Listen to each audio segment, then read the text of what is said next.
Hello అండి అందరికీ. ఈరోజైతే కార్తీక ద్వాదశి కదా!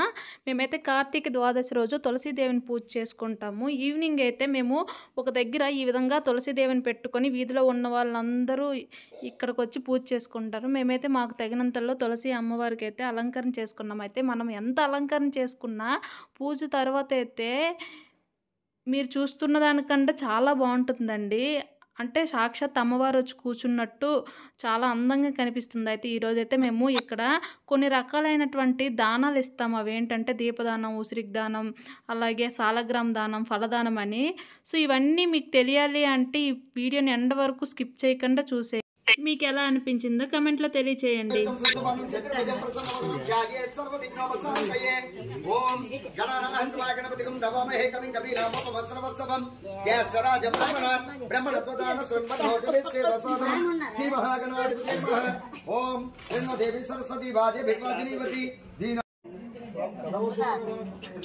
అదే వెలిగిస్తూ ఉంటే పర్వాలేదు. అక్షంతలు పట్టుకోవాలి, వెలిగించి అక్షంతలు చేతితో పట్టుకోవాలి. అది కథా ప్రారంభ. అమ్మ కొంచెం కాముగా వెలిగించిన వాళ్ళు చేతితో అక్షంతలు పట్టుకోండి. బ్రహ్మదేవుడు చెప్పుచున్నాడు, ఎల్లప్పుడూ క్షీర సముద్రమందు సైనించి ఉండు శ్రీ మహావిష్ణువు కార్తీక శుద్ధ ద్వాదశ రోజున లక్ష్మీ మీరు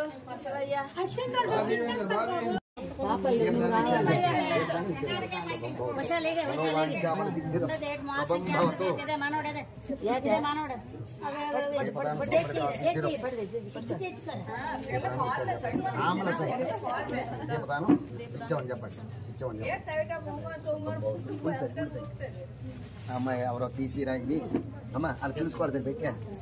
అన్యోన్య దాంపత్య జీవిత అనుగ్రహ సిద్ధిరస్తు తదనానంతర సంతాన ప్రాప్తి సిద్ధిరస్తు స్వభం భవతో పట్టుకోండి. ఆమల సహిత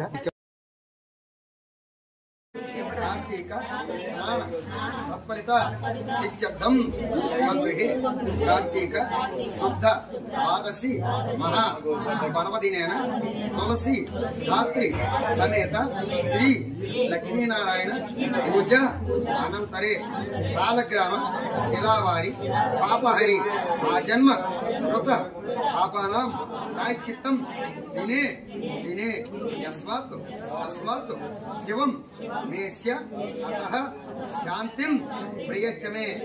ఎవరైతే ఇస్తారో వాళ్ళు సాలగ్రామ దాన్ని ఇచ్చామని చెప్పండి. ఇచ్చిన వాళ్ళు అందరూ మొదలు ఎవరో ఒక్కొక్కరు ఇస్తామని అలాగే సాలగ్రామాన్ని ఇచ్చామని చెప్పండి. సాలగ్రామాన్ని ఇచ్చామని చెప్పండి. సాలగ్రామాన్ని అమ్మ 2 లక్షలు మీరు చెప్పండి.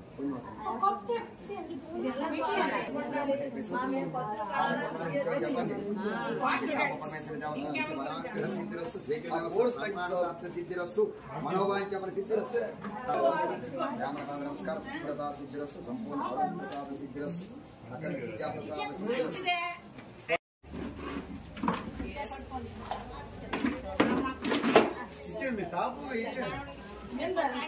చిన్న తల నమస్కారం పెట్టకండి.